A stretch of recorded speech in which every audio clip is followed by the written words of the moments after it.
મહાદેવ કેમ છે વિદ્યાર્થી મિત્રો? મજામાં? તો લાસ્ટ લેક્ચરમાં આપણે પાંચમા ચેપ્ટરની થિયરી કમ્પ્લીટ કરી ગયા. આજના ઉદાહરણના અમુક સારા દાખલા જેની ચર્ચા કરશું, બરાબર. અને ત્યાર પછીના લેક્ચરમાં એના સ્વાધ્યાયના અમુક સારા દાખલાની ચર્ચા કરશું. અને ત્યાર પછી 7મું ચેપ્ટર ચાલુ કરશું આપણે, બરાબર. સારું, લ્યો.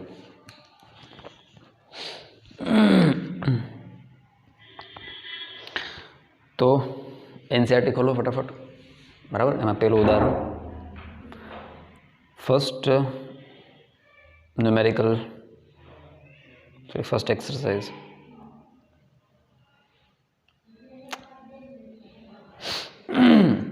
ઉદાહરણ 5.1. 100 મીટર પ્રતિ સેકન્ડ સ્ક્વેરના અચળ પ્રવેગથી બાહ્ય અવકાશમાં ગતિ કરતા એક નાના અવકાશયાનમાંથી એકાએક અવકાશયાત્રી છૂટો પડે છે. અવકાશયાનની બહાર આવ્યા પછીની ક્ષણે તેનો પ્રવેગ કેટલો હશે? પછી કાઉન્સમાં એવું લખ્યું છે કે એવું ધારો કે નજીકમાં તેના પર ગુરુત્વ બળ લગાડતા કોઈ તરાવો હાજર નથી. હવે ન્યૂટનના ગતિના પહેલા નિયમ પર આધારિત દાખલો છે. અવકાશયાત્રી જેવો અવકાશયાનમાંથી છૂટો પડે તો એની આસપાસ એના પર કોઈ ચોખ્ખું બાહ્ય બળ લગાડે એવી કોઈ વસ્તુ હાજર છે જ નહીં. હા,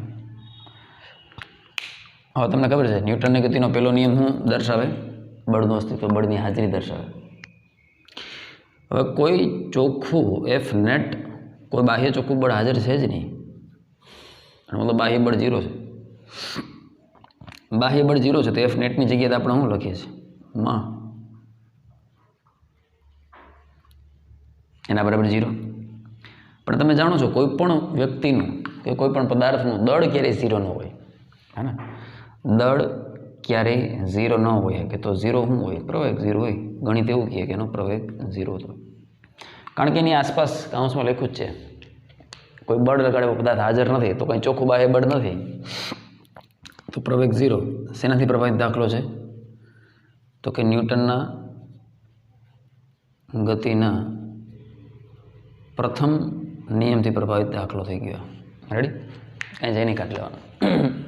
સેકન્ડ એક્ઝામ્પલ.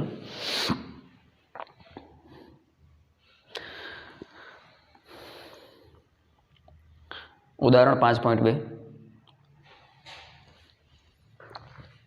આ છાપી લીધું, આમાં કંઈ છે જ નહીં, પણ છાપવા જેવું શું છાપે? લખ્યું જ છે એનસીઆરટીમાં, બરાબર. કાઢી નાખું સ્વાહા. ઓકે. ઉદાહરણ 5.2.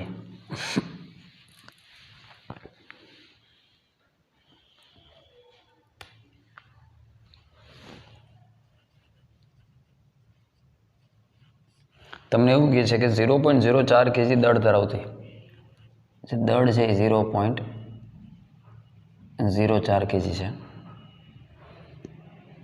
અને એનો પ્રારંભિક વેગ 90 મીટર પ્રતિ સેકન્ડ આપ્યો છે. એવી એક ગોળી 0.04 kg દળ ધરાવતી અને 90 મીટર પ્રતિ સેકન્ડની ઝડપથી ગતિ કરતી એક બુલેટ એટલે કે ગોળી એક ભારે લાકડાના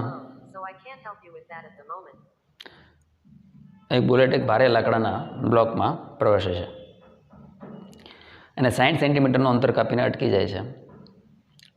તો બ્લોક વડે બુલેટ પર સરેરાશ અવરોધક બળ કેટલું લાગે છે? અવરોધક બળ નીચે અંડરલાઈન કરો. એનસીઆરટીમાં ની બાજુમાં પેન્સિલથી લખી નાખો. અવરોધક બળ ગતિની વિરુદ્ધ દિશામાં લાગે. એનસીઆરટીમાં પેન્સિલથી અંડરલાઈન કરો. અવરોધક બળ, કોઈ પણ અવરોધક બળ હંમેશા ગતિની વિરુદ્ધ દિશામાં લાગે. તો આપણે એવું પૂછ્યું છે કે બ્લોક વડે બુલેટ પર કેટલું સરેરાશ બળ લાગે છે, બરાબર. અને 60 સેન્ટીમીટરનું અંતર કાપે છે. તો એક નાનકડી આકૃતિ બનાવો સરસ મજાની આવી કે ભાઈ આ એક બુલેટ છે, બરાબર. એ લાકડાના બોક્સમાં અથડાણી. બુલેટ એની અંદર વહી ગઈ. ક્યાં સુધી અંદર વહી ગઈ? 60 સેન્ટીમીટર આવી અને અટકી ગઈ. તો બુલેટે જે અંતર કાપ્યું, ગોળીએ જે અંતર કાપ્યું લાકડાના બ્લોક્સની અંદર, આ લાકડાનું બોક્સ છે, બરાબર, એની અંદર જે અંતર કાપ્યું એ 60 સેન્ટીમીટર અંતર કાપીને દેવ થઈ ગઈ, ગુજરી ગઈ ગોળી. એનો વેગ કેવો થઈ ગયો 0, કારણ કે અહીં સુધી ગોળી પહોંચી શકી તો એનો પ્રારંભિક વેગ જે છે એ અહીં v0 છે 90 મીટર પ્રતિ સેકન્ડ, પણ એનો અંતિમ વેગ એ કેટલો થઈ ગયો? તો કે ગોળી અટકી જાય લાકડાના બોક્સમાં અમુક અંતર કાપીને, તો એનો અંતિમ વેગ શું થઈ ગયો? 0. રેડી? તો પ્રારંભિક વેગ છે, અંતિમ વેગ છે, સ્થાનાંતર છે, અને ગોળીનું સ્થાનાંતર લાકડાની અંદર કેટલું થયું? તો કે 60 સેન્ટીમીટર જેટલું. તો આના પરથી આપણે એક સરેરાશ પ્રવેગ મેળવી શકીએ, હે ને? કારણ કે તમને બળ પૂછ્યું છે બેટા, બળ. તો બળ માટે તને ખબર છે એક જ વસ્તુ, શું? બળનું મૂલ્ય માટે ન્યૂટનની ગતિનો બીજો નિયમ માં. હવે દળ હાજર છે તમારી પાસે, પણ તમારી પાસે શું નથી? પ્રવેગ નથી. તો પ્રવેગ ક્યાંથી આપશે? ગતિના સમીકરણો, હે ને? ત્રીજું ચેપ્ટર. તો કયું ગતિનું સમીકરણ લાગુ પડશે અહીંયા? તો કે અચળ પ્રવેગી ગતિના સમીકરણ પરથી,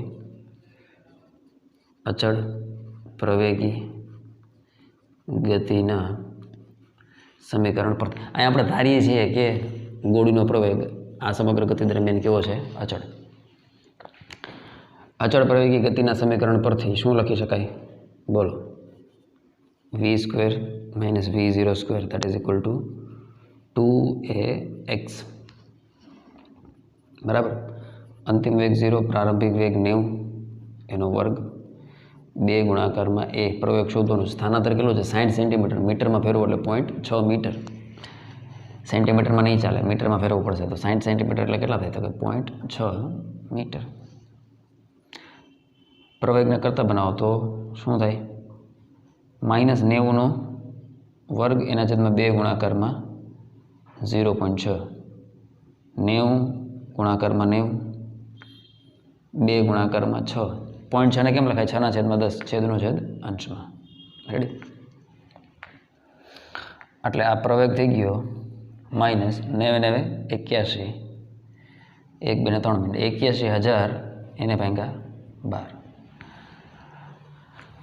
હવે આની તમે ગણતરી કરશો, તમારો એનસીઈઆરટીનો જે આન્સર આપ્યો છે એ પ્રવેગ મળે છે કંઈક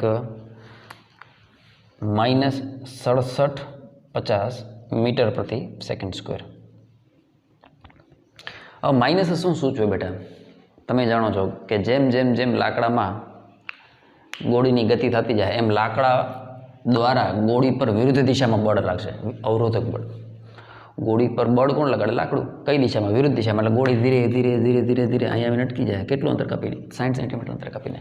તો આ માઇનસ સાઇન શું સૂચવે છે? પ્રતિપ્રવેગ સૂચવે છે. લખવું લખી નાખજે કે આ માઇનસ સાઇન શેની નિશાની સૂચવે છે?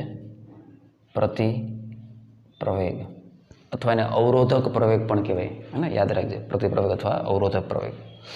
બસ, તો પ્રવેગનું મૂલ્ય મળી ગયું. મૂકી દે અહીં કિંમત -6750. આના પરથી જ્યારે તમે ગણતરી કરશો તો તમારો જવાબ આવશે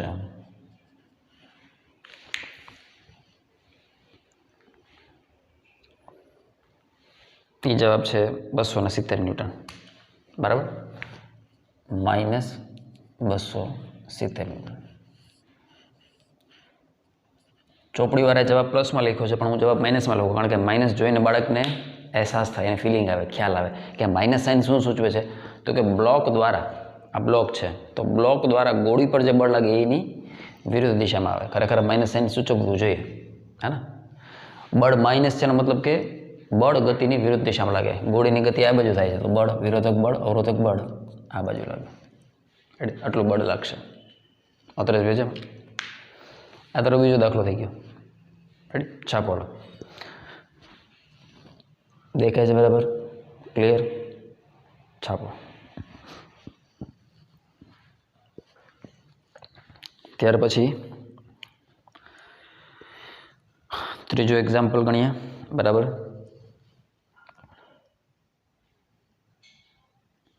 ત્રીજા એક્ઝામ્પલની રકમ કંઈક એવી છે કે m દળના પદાર્થની ગતિ, ઉદાહરણ નંબર 3.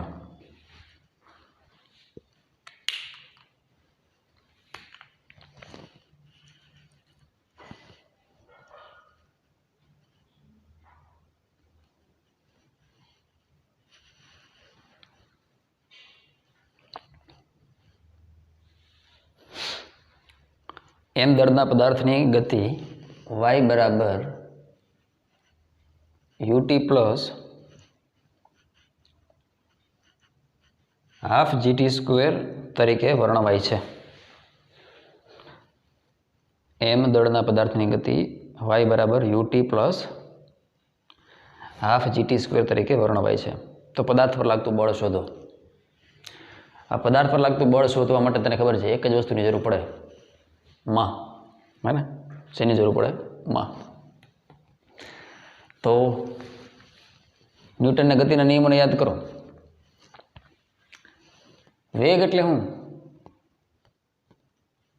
વેગ બરાબર,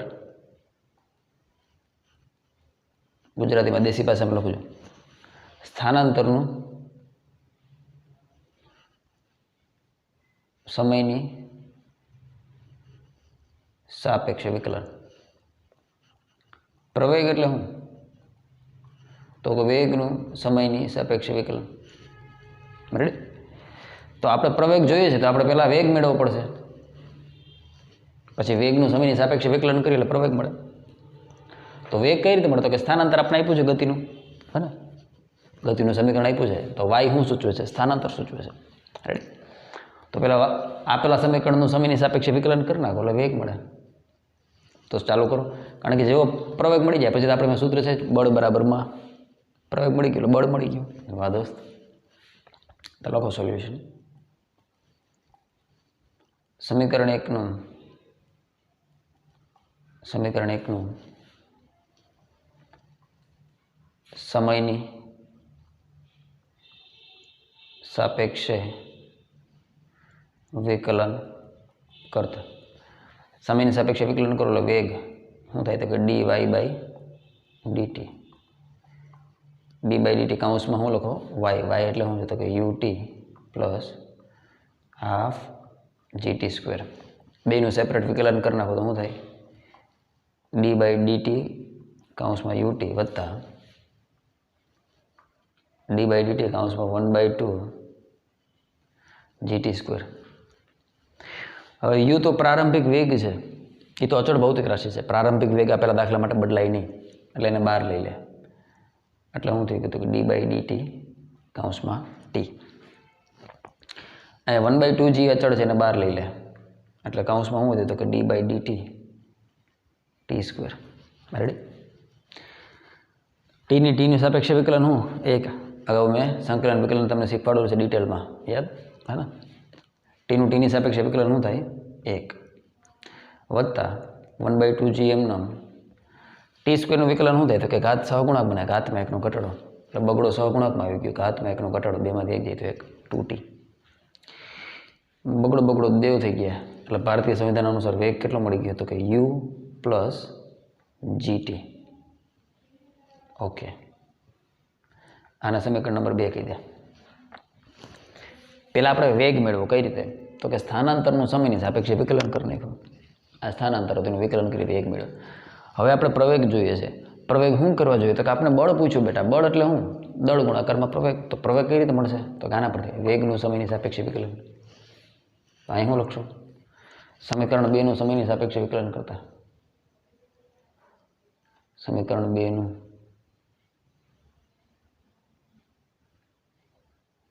સમયની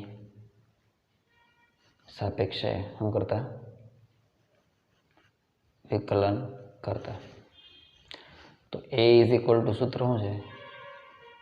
dv બાય dt. આને શું લખાય? ડી બાય ડીટી કાઉન્સમાં યુની જગ્યાએ શું લખાય? સોરી, વીની જગ્યાએ u plus GT.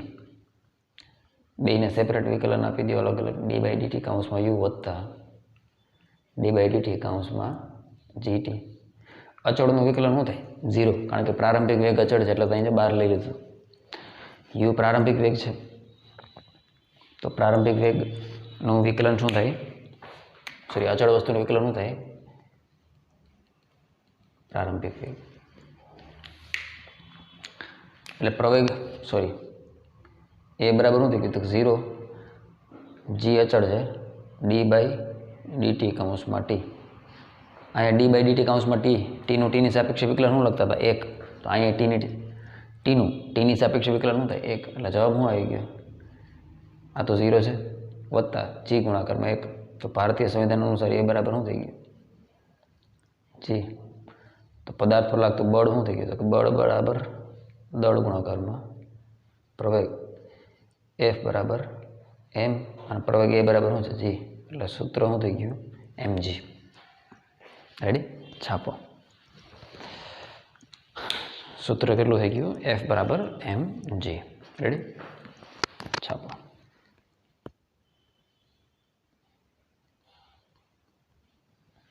Ready, છાપ્યું. Okay, આગળ વધીએ.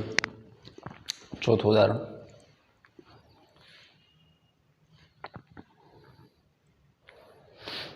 આ પ્રકારના દાખલા એમસીક્યુમાં પૂછે કે એમસીક્યુમાં ઉદાહરણ 5.4 જેવા અને પૂછાઈ ગયા અલગ અલગ પરીક્ષામાં.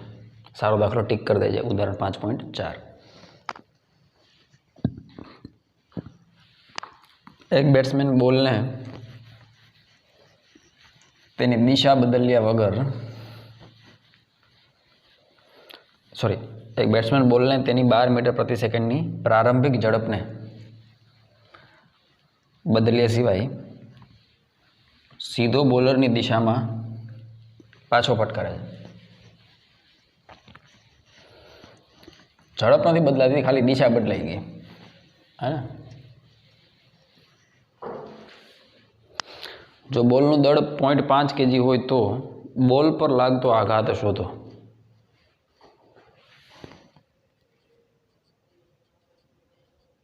અહીં બેટ્સમેન છે, અહીં બોલર છે.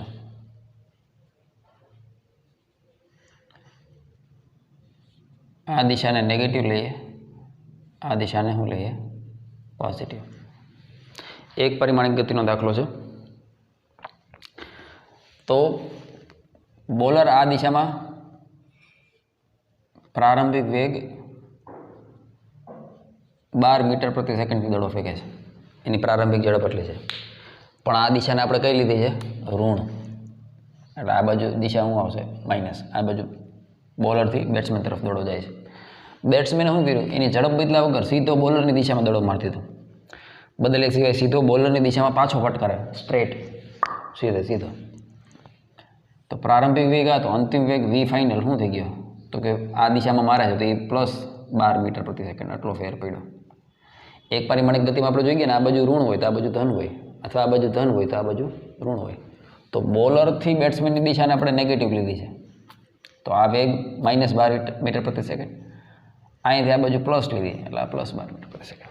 તો હવે શું પૂછે છે, બોલ પર લાગતો આઘાત શોધો અને કાઉન્સમાં લખ્યું છે બોલની ગતિ સુરેખ ધારો. એટલે દાખલો ગણી શકીએ સુરેખ ગતિ છે, એક પરિમાણિક ગતિ. રેડી, તો બોલ પર લાગતો આઘાત શોધો.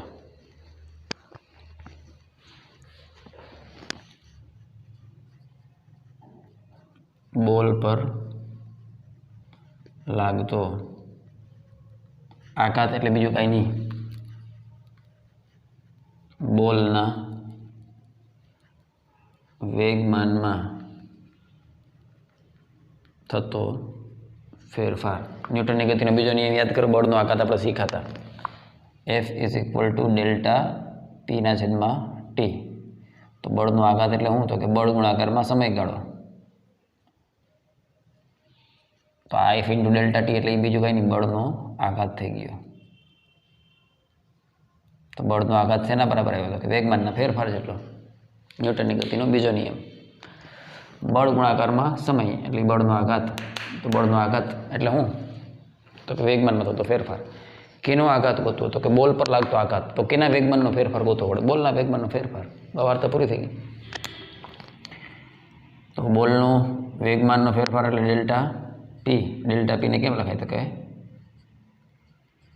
ફાઇનલ માઇનસ ઇનિશિયલ અંતિમ વેગમાન માઇનસ પ્રારંભિક વેગમાન. અંતિમ વેગમાન કેટલું, દળ ગુણાકારમાં અંતિમ વેગ Vf અને આ દળ ગુણાકારમાં પ્રારંભિક વેગ. દળને બાયણે લઈ લે તો અહીંયા શું હોય તો Vf - Vi. બેની કિંમત છે મૂકી દે. દળ કેટલું છે 0.15 kg. વેગ કેટલો છે અંતિમ 12. પ્રારંભિક કેટલો છે આ તો સૂત્રનું માઇનસ છે અને પ્રારંભિક વેગ ઓલરેડી માઇનસ છે એટલે 2 વાર માઇનસ આવશે. બસ આના જ રૂપિયા છે. 0.15 ગુણાકારમાં 12 + 12, 12 ને 12 24, 24 ગુણાકારમાં 15 એટલે 3.6 ન્યૂટન. તો યાદ રાખજે બળનો આઘાત ન્યૂટન ઇન્ટુ સેકન્ડ. બળના આઘાતનો એકમ શું થઈ જાય? Newton into second. So 3.6 newton second that is the આઘાત. કેના પર લાગતો? બોલ પર લાગતો આઘાત. ખાલી રૂપિયા કેના હતા ખબર? જે છોકરાને અહીંયા ખબર પડે કે આ બાજુ વેગ છે તો માઇનસ લેવું પડે ને આ બાજુ વેગ છે તો પ્લસ લેવું પડે, એ છોકરાને ફિઝિક્સ આવડતું જ નહીં, શીખવું પડે. આપણે ત્રીજા ચેપ્ટર છે, ત્રીજું ને ચોથું તો બહુ ડિટેલમાં ભણ્યા આપણે યાર, ગતિ બરાબર. તો આ બાજુ વેગ માઇનસ છે તો આ બાજુ પ્લસ, તો વેગનો બળનો આઘાત એટલે બીજું કાંઈ નહીં, વેગમાનનો ફેરફાર. વેગમાનનો ફેરફાર એટલે હું? ડેલ્ટા પી. ડેલ્ટા પી એટલે હું? અંતિમ વેગમાન માઇનસ પ્રારંભિક. વેગમાનની વ્યાખ્યા શું છે? વેગમાન કેને કહેવાય? દળ ગુણાકારમાં વેગ. તો અંતિમ વેગમાન માટે અંતિમ વેગ, પ્રારંભિક વેગમાન માટે પ્રારંભિક વેગ. વાર્તા પૂરી થઈ ગઈ. વાહ દોસ્ત, છાપવાળો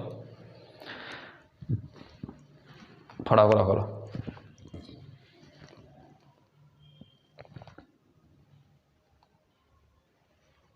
છાપી લીધું? Complete, good.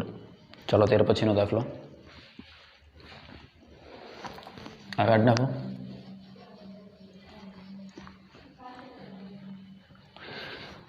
રકમ વાંચો. ઉદાહરણ 5 પોઈન્ટ કેટલામો હતો? આ ચોથો હતો, ત્રીજોની ચોથો. ત્યાર પછી 5મો દાખલો ઉદાહરણનો, ઉદાહરણ 5.5. એ સારો દાખલો, ટીક કરી દે, પરીક્ષામાં પૂછી શકાય. ઉદાહરણ 5.5.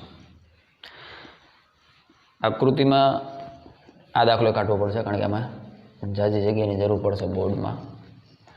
ઓલું છાપી લે પછી એને સાફ કરી નાખું. આકૃતિ 5.6માં દર્શાવ્યા મુજબ બે સમાન બિલિયર્ડ. બિલિયર્ડ એટલે ઓલા સ્નૂકર આવે ને, સ્નૂકર ગેમ હે ને, પૂલ નથી રમતા, પૂલ ટેબલ. એ બિલિયર્ડ બોલ એક દ્રઢ દિવાલ પર સમાન ઝડપથી પણ જુદા જુદા ખૂણે અથડાય. ઝડપમાં કોઈ ફેરફાર કર્યા વિના પરાવર્તન પામે છે. તો પેલું કંઈક એવું પૂછે, દરેક બોલને તે દિવાલ પર લાગતા બળની દિશા કઈ હશે? અને પછી કંઈક ગુણોત્તર પૂછ્યો છે આઘાતનો. ગણીએ વારા પરથી, કાઢી નાખવાના. પહેલાં તો બે આકૃતિ સમજવાનો પ્રયત્ન કરીએ, પછી ધીરે ધીરે આગળ વધીએ.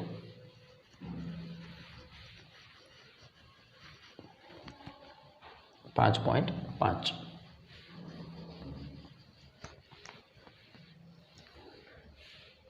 ખાલી તારે યાદ શું રાખવાનું છે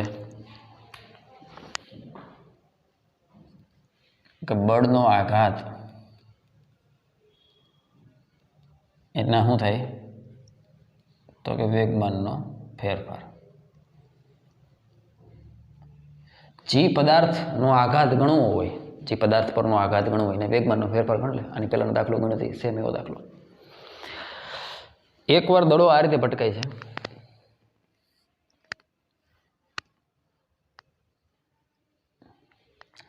આ દિશાની લોકો એક્સ કહે છે, આ દિશાની લોકો વાય કહે છે, એટલે આપણે એને એ પ્રમાણે દાખલો ગણવાનો થાય.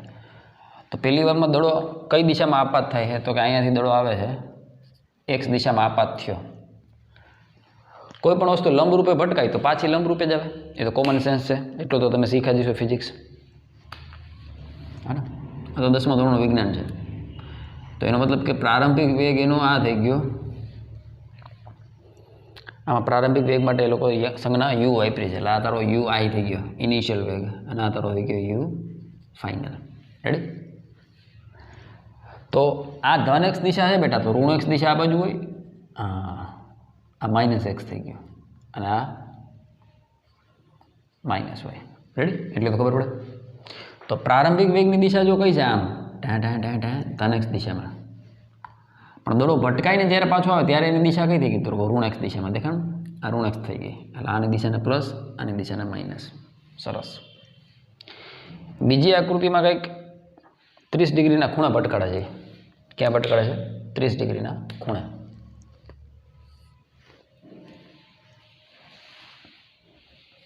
આ રીતે.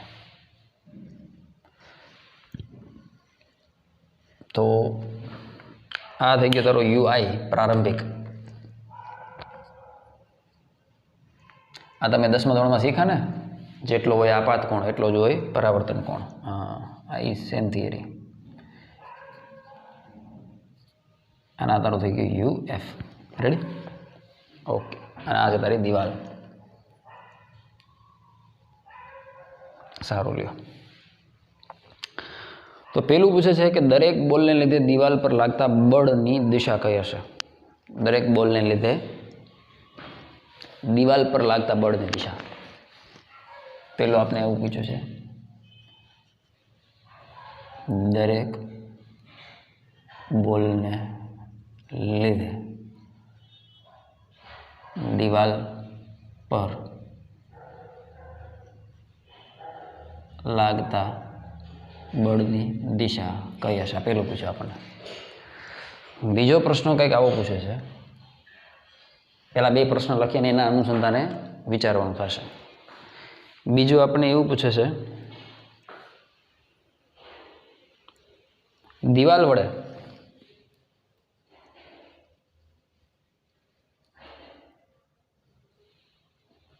બંને બોલ પર લગાડેલ આઘાતના માનનો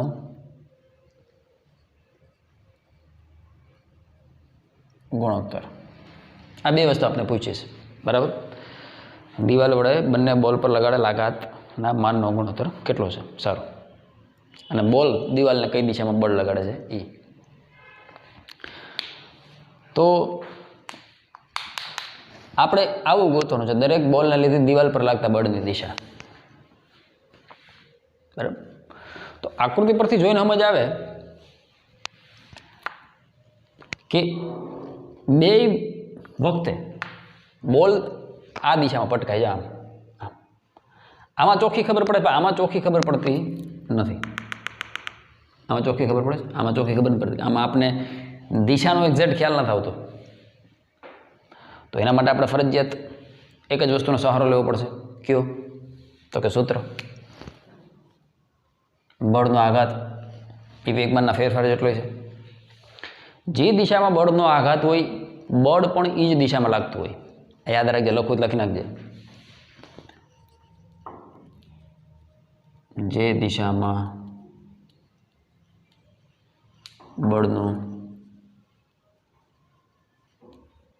આઘાત હોય, બળ પણ તે જ દિશામાં લાગતું હોય. તો આપણે ઊંધું ગોતશું. બોલને લીધે દિવાલ પર બળ ગોતવાનું છે ને, આપણે દિવાલ વડે બોલ પર લાગતું બળ ગોતશું. દિવાલ વડે બોલ પર લાગતું બળ. પણ અહીંયા આપણે સમય તો આપ્યો નથી, તો આપણે શેના મદદથી ખ્યાલ આવે? તો કે આપણે બળનો આઘાત ગોતી લઈએ. બળનો આઘાત જે દિશામાં છે એ જ દિશામાં બળ છે, હે ને? તો હેલું થઈ જાય. તો આપણે પહેલાં આ ગોતીએ કે દિવાલ વડે બોલ પર લાગતો આઘાત એના બરાબર શું થાય? તો કે બોલના વેગમાનમાં થતો ફેરફાર. હવે બોલના વેગમાનનો ફેરફાર જે દિશામાં છે એ દિશામાં આઘાતી છે, જે દિશામાં આઘાતી છે એ દિશામાં બળ છે. હું એમ કહું કે દિવાલ મારા પર 10 ન્યૂટનનું બળ લગાડે છે આ દિશામાં, તો હું દિવાલ પર 10 ન્યૂટનનું બળ એનાથી વિરુદ્ધ દિશામાં લગાડું કે નહીં?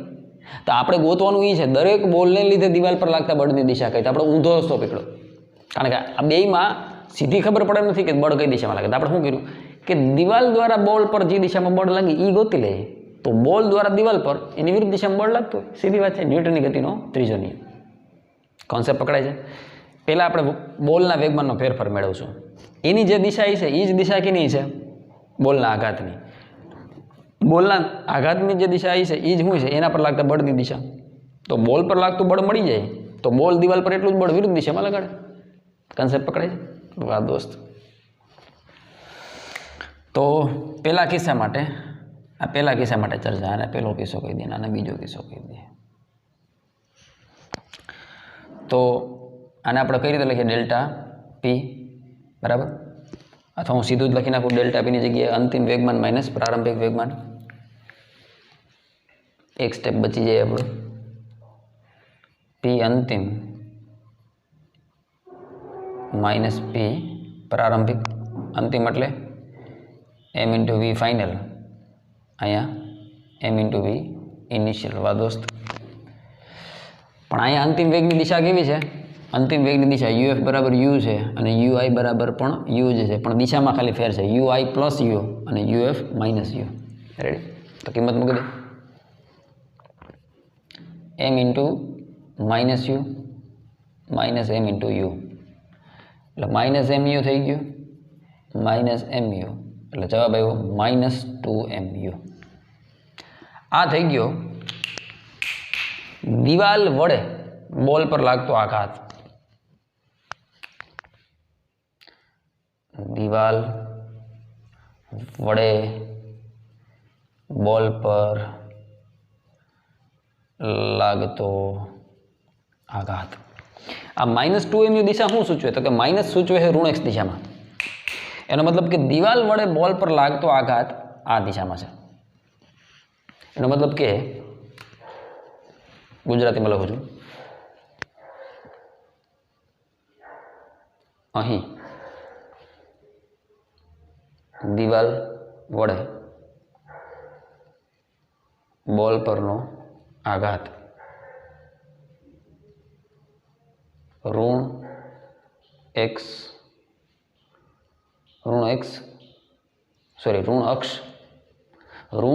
અક્ષની દિશામાં છે. હમણાં જ મેં તને કીધું જે દિશામાં આઘાત હોય એ જ દિશામાં કોણ હોય? બળ હોય. મતલબ કે દિવાલ વડે બોલ પર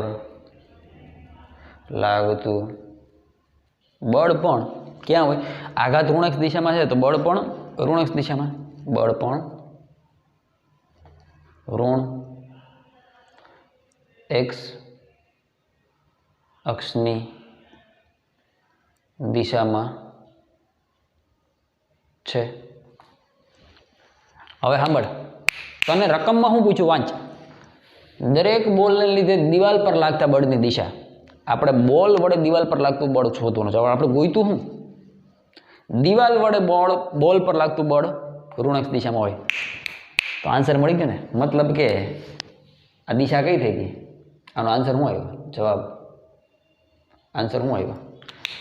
જો દિવાલ દડા પર ઋણ x દિશામાં બળ લગાડે તો દડો દિવાલ પર કઈ દિશામાં બળ લગાડે? ધન x દિશામાં. આઘાત અને પ્રત્યાઘાત સમાન મૂલ્યના પરસ્પર વિરુદ્ધ દિશામાં. વાહ દોસ્ત. તો જવાબ આવી ગયો ધન x અક્ષની દિશામાં.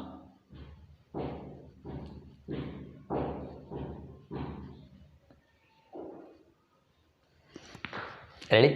એટલે લખીએ કાંઈ માટે કહી શકાય કે આ લખાણના જ રૂપિયા છે મોટા, અને એક્ઝેક્ટ કન્સેપ્ટ કહેવાય, ફંડામેન્ટલ નોલેજ. માટે કહી શકાય કે શું કહી શકાય? દિવાલ વડે બોલ પર જે દિશામાં બળ લાગે ને, મતલબ કે બોલ વડે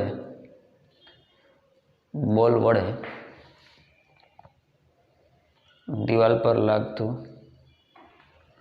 બળ ધન x અક્ષની દિશામાં હોય. વાહ દોસ્ત. હવે ચર્ચા કરશું બીજાને. કોન્સેપ્ટ સમજાણો કે નહીં? તો જ્યારે આવી કંઈ ઘટના થાય ત્યારે જોવું ન્યૂટનના ગતિના નિયમો બહુ આપણને લાભકારી થાય. પહેલાં તો આજ એ કોન્સેપ્ટ ક્લિયર થયો કે જે દિશામાં બળનો આઘાત હોય, બળ પણ એ જ દિશામાં લાગે. તો બળનો આઘાતની જે દિશા છે એ જ પછી શું ખબર પડી? તો કે વેગમાનનો ફેરફાર જે દિશામાં હોય એ જ દિશામાં બળનો આઘાત હોય, એટલે પહેલાં વેગમાનનો ફેરફાર ગોતી લીધો, એ ઇઝીલી મળી ગયો. વેગમાનનો આઘાતમાં માઇનસ આવ્યું, માઇનસ શું સૂચવે તો કે ઋણ x દિશામાં, એનો મતલબ બળનો આઘાત પણ ઋણ x દિશામાં. બળનો આઘાત ઋણ xની દિશામાં હોય તો બળ એ ઋણ x દિશામાં. જો દિવાલ દડા પર ઋણ x દિશામાં બળ લગાડે તો દડો દિવાલ પર ધન x દિશામાં બળ લગાડે. રેડી? છાપો એટલો હાલો. હવે એ જ કોન્સેપ્ટ અહીંયા કરવાનો છે, પણ ફેર એટલો હોય કે આ એક પારિમાણિક ગતિનો દાખલો છે, આ દ્વિપારિમાણિક ગતિનો દાખલો છે, દ્વિપારિમાણિક ગતિ. તો હવે શું કરશું કે આના ઘટક પાડવાનું, બીજું કાંઈ નહીં. આનો થીટાની વિરુદ્ધ દિશાનો ઘટક સાઇન, થીટાની દિશાનો ઘટક કોસ, એ જ રીતે આનો થીટાની દિશાનો ઘટક કોસ, થીટાની વિરુદ્ધ દિશાનો ઘટક સાઇન. ઓતરે ભેજામાં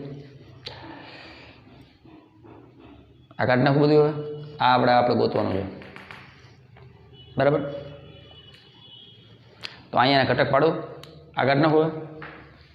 પેલા આટલું છાપી લાલ, આટલું છાપી લે બરાબર.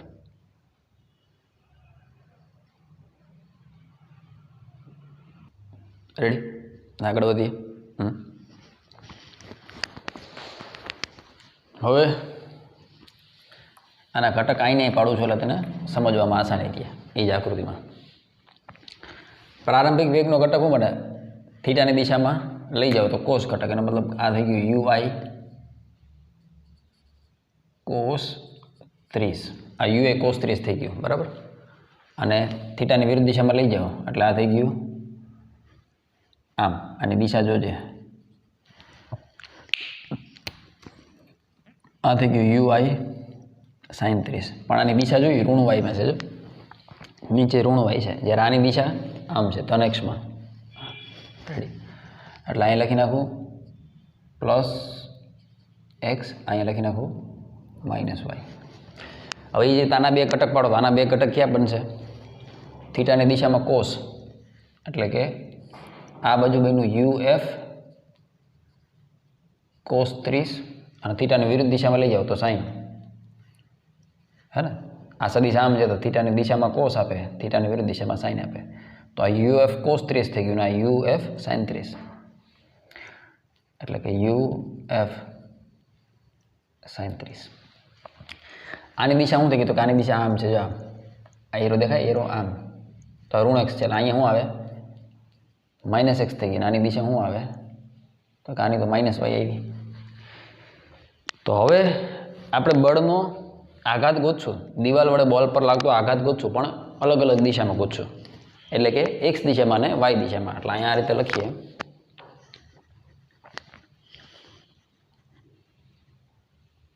દિવાલ વડે બોલ પર લાગતા આઘાતનો એક્સ ઘટક એના બરાબર શું થાય તો કે બોલના વેગમાનમાં એક્સ દિશામાં થતો ફેરફાર. રેડી? એટલે આપણે એક્સ ઘટક મળી ગયું, બીજું કંઈ નહીં, કારણ કે દ્વિપરિમાણમાં ગતિ ને તો ઘટક પાડવા પડે એક્સ અને વાય.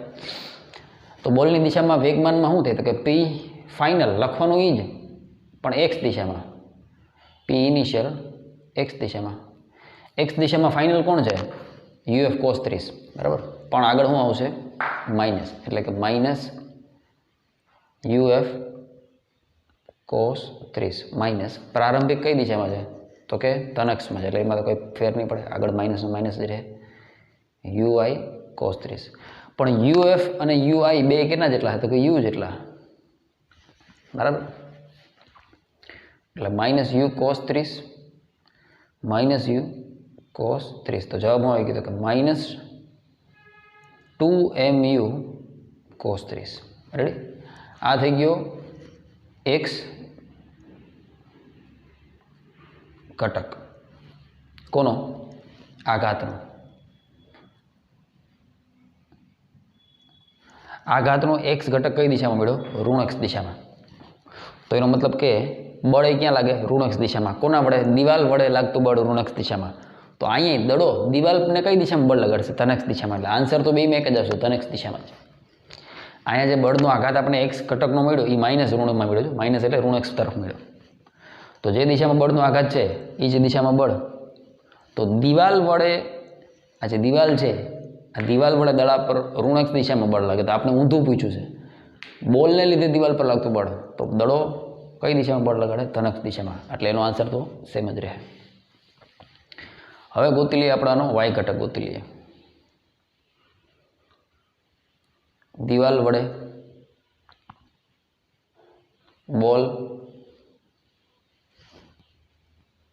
बॉल पर लागता आघातनो y घटक एना बराबर शुं लखाय? तो कि बॉलना वेगमान में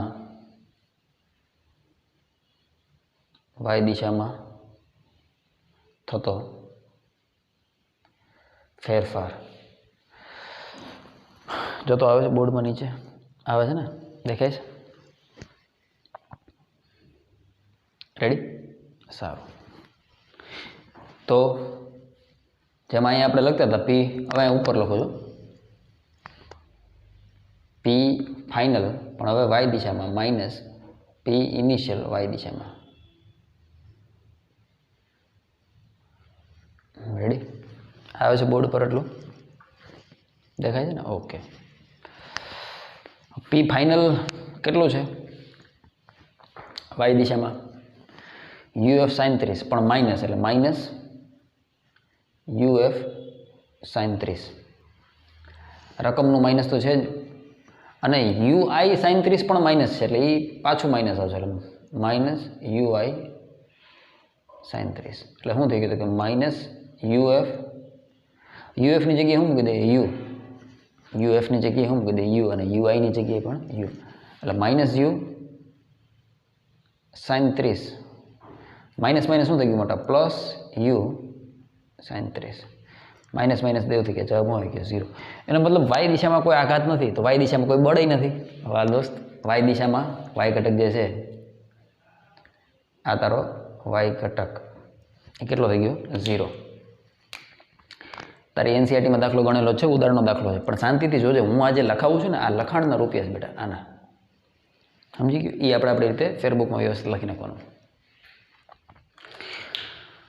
तो बे दाखला माटे दीवाल वडे बॉल पर लागतो आघात, दीवाल गुजराती में बोलूँ छुं, दीवाल वडे बे दाखला में अहीं -2 mu आव्युं, अहीं -2 mu cos 30 आव्युं। बे दाखला माटे आमां तो वाई में आमां गति नहीं, कारण के एक्स अक्ष पर ज गति है। जो वाई में कहीं गति ज नहीं, आमां वाई में गति है पण वेगमाननो फेरफार 0 है, एटले आघात 0 थई गयो वाई दिशा में, खाली गणतरी एक्स दिशा पूरती ज छे।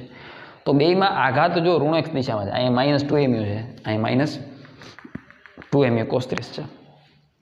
तो आपने एटली खबर पड़े कि आघात जे दिशा में होय, दीवाल दड़ा ने ऋण एक्स दिशा में आघात लगाड़े तो दीवाल वडे दड़ा पर ऋण एक्स दिशा में बळ लागे। तो एनो मतलब शुं थयो कि दड़ो बे वखते दीवाल ने धन एक्स दिशा में बळ आपे। बे दाखला में पहला ने बीजा में एक ज जवाब आवशे। दरेक बॉल ने लीधे दीवाल पर लागता बळनी दिशा धन एक्स नी दिशा में। हवे दोस्त हवे आ बीजुं पूछ्युं छे, दीवाल वडे बंने बॉल पर लगाड़ेल आघातना माननो गुणोत्तर। तो पहला किस्सा में आघातनुं मान केटलुं थाय? तो कि 2 mu। प्रथम किस्सा में आघातनुं मान माइनस, मानांक में लखो माइनस निकली गयो, कारण के मूल्यनी ज वात करे એટલે प्लस छेद में। बीजा किस्सा में आघात केटलो छे? आघातनुं मान तो कि -2 mu cos 30। 2 mu देव थी गया, वहाँ वहीधुं हूँ तो कि 1/, cos 30। cos 30 એટલે √3/2, छेदनो छेदांश એટલે जवाब શું આવી ગયો? તો કે 2/√3। આ તારા બીજા દાખલાનો જવાબ। કાંઈ કાઢ લેવાનું છે દાખલા, કન્સેપ્ટ પાકા થવા જોઈએ, શાંતિથી જોજે। રેડી? છાપો હાલો।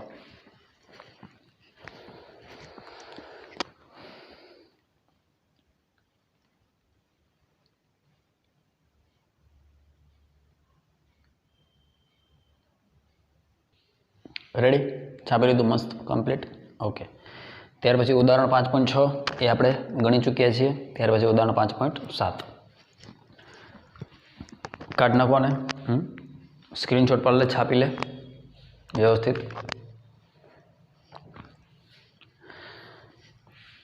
रेडी? उडाड़ दो। ओके। उदाहरण 5.7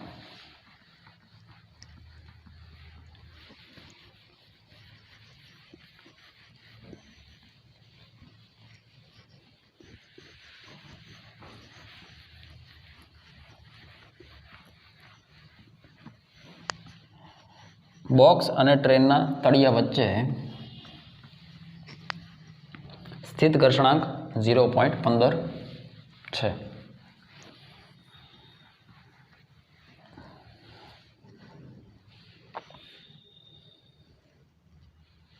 તો ટ્રેનના તળિયા પર રહેલ બોક્સ સ્થિર રહે તે માટે ટ્રેનનો મહત્તમ પ્રવેગ શોધો. સારો દાખલો બેટા, કન્સેપ્ચ્યુઅલ દાખલો. સ્ટેપ 2 જ છે, ચોપડીમાં 2 સ્ટેપમાં દાખલો પૂરો કરી દીધો, પણ સમજવા જેવો. આ ટ્રેનનો ડબ્બો છે, એમાં અહીંયા એક બોક્સ પડ્યું છે આ રીતે. આ બોક્સ ટ્રેનની સાપેક્ષે સ્થિર રહે એના માટે એક જ બળ અગત્યનું છે, ઘર્ષણ, સ્થિત ઘર્ષણ બળ એફએસ. કારણ કે આપણે આભાસી પ્રવેગની ચર્ચા કરી ગયા. ટ્રેન જો આગળ એ જેટલા પ્રવેગથી ગતિ ચાલુ કરશે તો આ જે બોક્સ છે એના પર પાછળ તરફ આભાસી પ્રવેગ એપી છે અને એના પર લાગતું આભાસી બળ પાછળ તરફ છે. તો સ્થિત ઘર્ષણ શું કરશે? જો એણે આ બોક્સને સ્થિર રાખવું છે તો આભાસી બળ જેટલું જ બળ ફ્રિક્શન દ્વારા આગળની દિશામાં લગાડવામાં આવે તો જ આ ડબ્બો, આ જે છે આ તારું એમ દળનું બોક્સ, એ ટ્રેનની સપાટીની સાપેક્ષે કેવો રહે? સ્થિર રહે.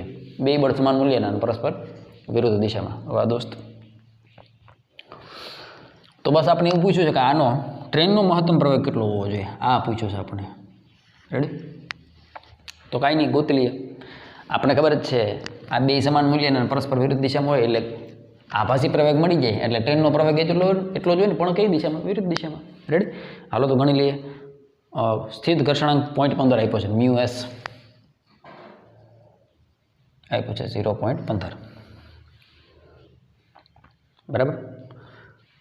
અને બોક્સનું દળ આપ્યું છે કાંઈ નહીં, તો એમ આપણે લઈ લઈએ. રેડી? હાલો, હવે આપણને એ ખબર પડી ગઈ કે આભાસી બળ આ દિશામાં લાગશે અને ઘર્ષણ બળ આ દિશામાં લાગશે. આ બે સમાન મૂલ્યના પરસ્પર વિરુદ્ધ દિશામાં હોય તો આપણે ખબર છે શું થઈ જાય? ટ્રેન બોક્સ છે, તળિયા પર જે રહેલું બોક્સ છે એ કેવું રહે? સ્થિર રહે. બોક્સ માટે નીચે કોણ લાગે? તો કે mg. ઉપર કોણ લાગે? તો કે n. એનો મતલબ n બરાબર શું થઈ ગયું? mg. એટલે આપણને એવું કીધું છે કે સ્થિત ઘર્ષણ બળ કેના જેટલું હોવું જોઈએ? તો કે આભાસી બળ fp જેટલું. આભાસી બળ fp જેટલું. રેડી? તો સ્થિત ઘર્ષણની વ્યાખ્યા શું છે? Mu s into N. અને આની જગ્યાએ શું લખાય? એપી. એનની જગ્યાએ શું લખી શકાય? mg. m ગુણાકારમાં એપી. mm દેવું થઈ ગયા. તો આભાસી પ્રવેગ કેટલો મળી ગયો? તો કે મ્યુએસ ઇન્ટુ જી જેટલો. સૂત્ર યાદ રાખવા જેવું. મ્યુએસ 0.15, જીને 10 લઈ લે તો જવાબ હોય કે 1.5 મીટર પ્રતિ સેકન્ડ. આભાસી પ્રવેગ જે દિશામાં હોય એની વિરુદ્ધ દિશામાં ટ્રેનનો પ્રવેગ હોય. આભાસી પ્રવેગની દિશા આ છે તો ટ્રેનની પ્રવેગ આ દિશામાં, પણ કેટલો? મૂલ્ય તો બેને હરખા જ હોય. તો જવાબ આવી ગયો 1.5 મીટર પ્રતિ સેકન્ડ સ્ક્વેર. અને શીખ્યા કહેવાય, અને નોલેજ કહેવાય બેટા. ચોપડીમાં આવો કાંઈ ઉલ્લેખ જ નથી. ટ્રેન એ જેટલા પ્રવેગથી આ બાજુ ગતિ કરતી હોય તો આભાસી બળ આટલું લાગ્યું, તો એનો મતલબ કે તારું બોક્સ પાછળ જવું જોઈએ ને, જેના પર ચોખ્ખું બાહ્ય બળ આભાસી બળ જેટલું લાગતું હોય તો. પણ પાછળ ન ગયું, કારણ તો કે સપાટી, બ્લોકની સપાટી અને ટ્રેનની સપાટી વચ્ચે લાગતું ઘર્ષણ બળ એને વિરુદ્ધ દિશામાં ખેંચશે તો જ સ્થિર રહી શકે ને. તો એ બે બળને સરખાવી દીધા. આભાસી બળ m ઇન્ટુ એપી. જેટલો એપી હોય એટલો જ શું હોય? એ હોય. મૂલ્યની વાત કરીએ તો મૂલ્ય, દિશા બેની જુદી જુદી. રેડી? આ મહત્તમ પ્રયોગ થઈ ગયો, કારણ કે અહીંયા એફએસની જગ્યાએ આપણે મ્યુએસ ઇન્ટુ એન લીધું, લેસ ધેન ઓર ઇક્વલ નથી લીધું, મહત્તમ મૂલ્ય લીધું. એટલે અહીંયા જે પ્રયોગ મળશે એ પણ કેવો મળશે? મહત્તમ. રેડી? હવે આ દોસ્ત છાપો, હાલો છાપો ફટાફટ, હાલો.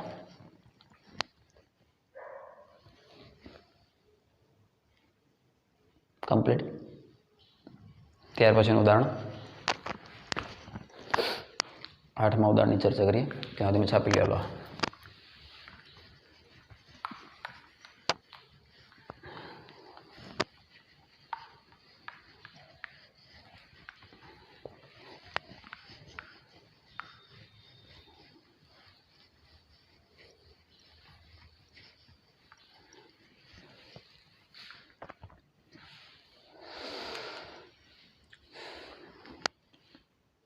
8મું ઉદાहरण मोस्ट इम्पोर्टન્ટ टिक कर दे। बहुत सरस दाखलो मोस्ट इम्पोर्टન્ટ एना परथी एक शीखवा मळे छे आपने।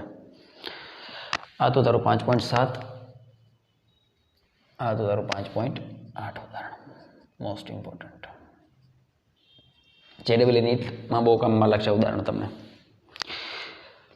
4 kg दળ एक समक्षितिज समतल पर रहेल छे। समतल ने समक्षितिज साथे क्रमशः ढळતું करता है। थीटा बराबर 15 डिग्री ये दળ खसवानी शुरुआत करे तो ब्लॉक और सपाटी वच्चेनो स्थित घर्षणांक केटलो हशे? दળ 4 kg आप्युं छे अने थीटा आपी दीधो 15 डिग्री। रेडी? આપણે એક જનરલ થિયરી સાબિત કરશું અને પછી આને સમજવાનો પ્રયત્ન કરશું। રેડી? શાંતિથી જોજો। આમાં આપણે એફએસ પૂછ્યું છે ને, સોરી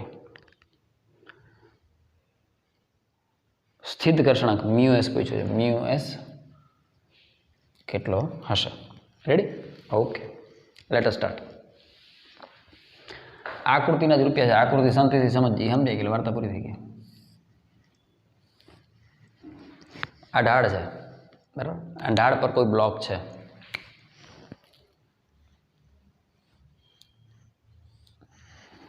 आ है थीटा। रेडी? आगे ना तो तने खबर है, एक तो कॉमन एक्सपीरियंस है यार कि आ ढाळ पर कोई वस्तु आम है, अटन ढाळ 0 है तो पदार्थ स्थिर है। समक्षितिज पर आम है। जेम जेम मोबाइल ने ऊपर लेतो जाए ऊपर लेतो जाए ऊपर लेतो जाए जो आ ढळवानी शुरुआत थी गई। उतरे पेज में अँ थी आ ढळती नहीं। जेम जेम जेम जेम तेम समतल ऊपर लेता गया तो हथेળી और मोबाइल वच्चे थीटा है।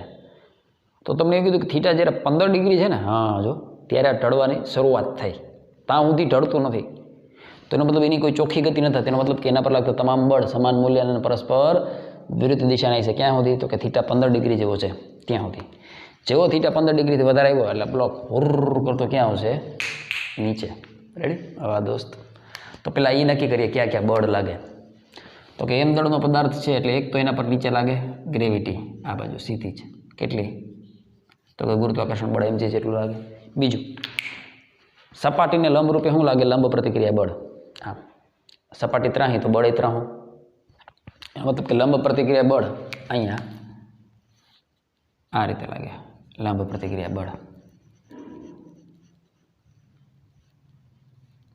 रेडी? तारो एम दळ।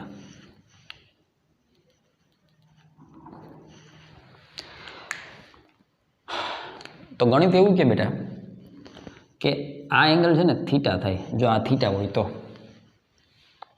आपणे साबित कर दीए कि आ थीटा हो तो आ पण थीटा थाय। एना ज रूपिया है बस। तो अहीं नानकड़ी बीजी आकृति बनावो जोजो, ऑटोमेटिक समझाई जाए। आ थीटा है, आ गुरुत्वाकर्षण बळ mg, ए लंब रूपे लागे नीचे सीधे सीधो एटले तो काटखूणो थई गयो। अहींया आवडो आ काटखूणो थाय। आ थीटा है तो आ केटलो थाय मोटा? तो कि 90 डिग्री माइनस थीटा। हवे आ जे घटक है जो आ डॉटेड लाइन अने आ सपाटी, आ डॉटेड सपाटी अने आ डॉटेड लाइन ये एकबीजाने लंब थाय के नहीं? जा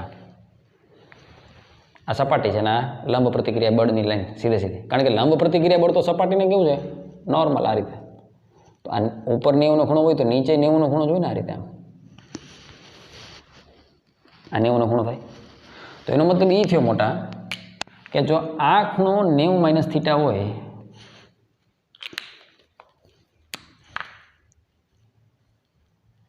आ 90 माइनस थीटा होय तो आ बी एकबीजाने लंब होय तो फरजियात केटलो होय? थीटा जेटलो होय। आवे फीलिंग? आंकड़ा मूकीए आपणे, आंकड़ा मूकी दे कायदेसर એટલે તને મજા જ આવી જાય।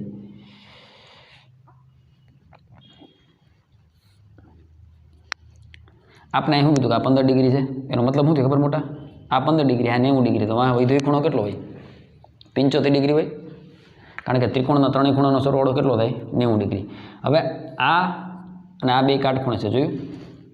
तो आ 75 हो आ काटखूणो हो तो मतलब आ 15 डिग्री हो तो ज आ बेनो सरवाळो थईने 90 थाय ने। आवे फीलिंग? तो आ 15 डिग्री हो तो आ केटलो थाय? 15 डिग्री। एनो मतलब आ थीटा है तो आ केटलो थाय? थीटा। रेडी? हवे आ दोस्त हवे तो काम पती गयुं, हवे कांई छे नहीं। काढी नाखो, आ वार्ता पूरी थई गई। काढी नाखो। હા કે ના? ઓકે. તો mgના બે ઘટક પડી ગયા. mgના બે ઘટક પડી ગયા. 90 - θ કાઢી નાખો હવે, એટલે તો કન્ફ્યુઝ ન થાય. આ થીટા અને 90 - θ તો આ થીટા. mgના બે ઘટક પડી ગયા. થીટાની દિશામાં લઈ જાઓ તો mg cos θ, થીટાની વિરુદ્ધ દિશામાં લઈ જાઓ તો mg sin θ. હવે mg sin θ એ બ્લોક અને સપાટીને સમાંતર લાગતું બળ છે, જે નીચે તરફ એને ખેંચવા માટે મજબૂર કરે છે.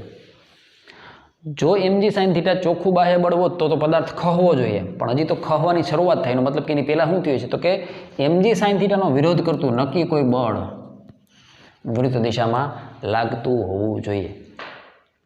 ઉતરે પેજામાં. હવે શાંતિથી જો, mg નીકળી ગયું, mgના બે ઘટક પડ્યા, mg sin θ, mg cos θ. Ready? તો આકૃતિ આવી થઈ, ફ્રી બોડી ડાયાગ્રામ આવો થયો. એન ઉપર તરફ એનો વિરોધ કરતું બળ સમાન મૂલ્યનું નીચે તરફ mg cos θ. નીચે તરફ લાગતું બળ તો કે mg sin θ, પણ એટલા જ મૂલ્યનું બળ વિરુદ્ધ દિશામાં થઈ ગયું fs. વાહ દોસ્ત, વાર્તા પૂરી થઈ ગઈ. આ ચારે ચાર બળ સમાન મૂલ્યના પરસ્પર વિરુદ્ધ દિશામાં હોય તો જ તારો બ્લોક થીટા 15 ડિગ્રી આવે ત્યાં સુધી કેવો રહીએ? ફિક્સ રહીએ. જેવો હવે થીટા જો 0 ડિગ્રી બ્લોક એમનેમ છે, 5 ડિગ્રી, 10 ડિગ્રી, 15 ડિગ્રી સુધી એમનેમ છે. હવે એ ખહવાની શરૂઆત કરે, મતલબ 15 ડિગ્રી સુધી આ ચારે ચાર બળ, આ બે બળ સમાન મૂલ્યના અને વિરુદ્ધ દિશામાં, એ જ રીતે આ બે સમાન બળ અને વિરુદ્ધ દિશાના છે. રેડી? તો એક શરત મળી ગઈ કે થીટા કેટલો હોય ત્યાં સુધી ન પડે. તેના માટેની શરત યાદ રાખજે. આના પરથી કહી શકાય, બ્લોકની સંતુલિત અવસ્થા માટે અથવા બ્લોકની સંતુલિત સ્થિતિ માટે mg sin θ is equal to fs લખી શકાય. સ્થિત ઘર્ષણ બળ, સ્થિત ઘર્ષણ બળ હંમેશા ક્યાં લાગે? તો કે ગતિની વિરુદ્ધ દિશામાં. રેડી? વાહ દોસ્ત, બરાબર. આને સમીકરણ 1 કહી દે. પછી બીજું સમીકરણ શું થયું? તો કે mg cos θ એના બરાબર શું થઈ ગયું? n. આને સમીકરણ 2 કહી દે.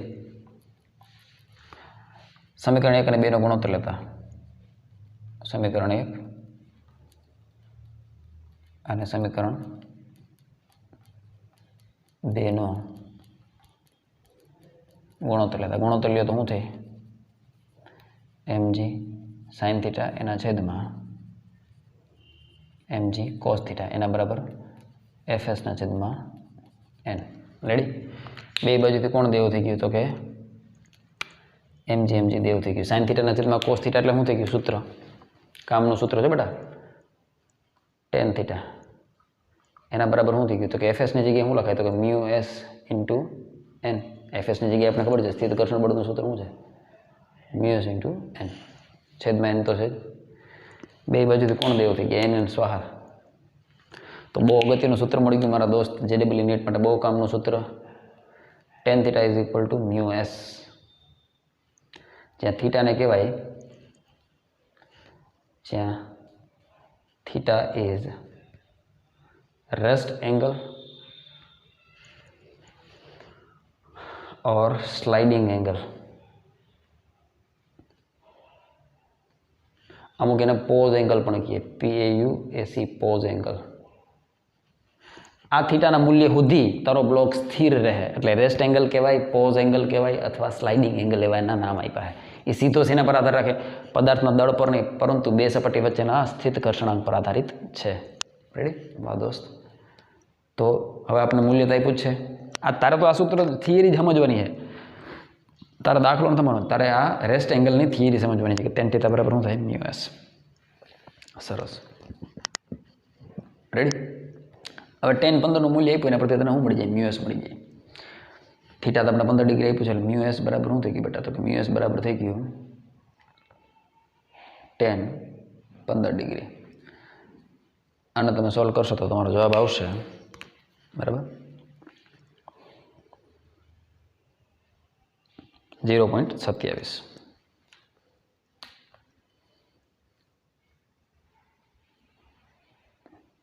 પણ ચેરેબિલિટી માટે ખાલી આ સૂત્ર ઇમ્પોર્ટન્ટ છે, યાદ રાખવાનું છે. રેડી? થીટા આપ્યો તો મ્યુએસ મળે, મ્યુએસ આપ્યો તો ટેન થીટા મળે.